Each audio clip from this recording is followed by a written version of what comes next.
In this video, I'm going to show you how to upload a video to a Google Drive shared folder. This method works on any desktop or laptop and is really straightforward. First, open your preferred web browser and go to drive.google.com. Make sure you're signed in to the Google account that has access to the shared folder where you want to upload your video.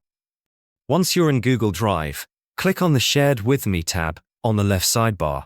This will show all the folders and files that others have shared with you. Locate the shared folder where you want to upload your video and double-click to open it. Now, to upload your video, you have a couple of options. The easiest way is to click the plus new button on the top left of the screen. Then select File Upload. A file picker window will open. Navigate to the video you want to upload on your PC, select it, and click Open.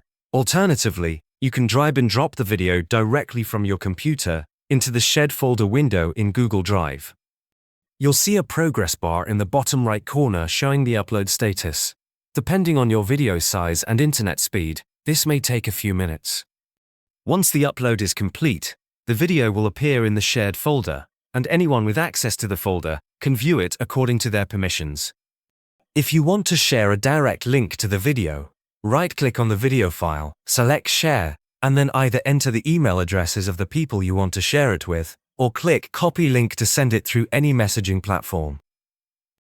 Make sure to check the permissions before sharing the link. By default, people in the shared folder usually have viewer access, but you can change it to commenter or editor depending on what level of access you want to give.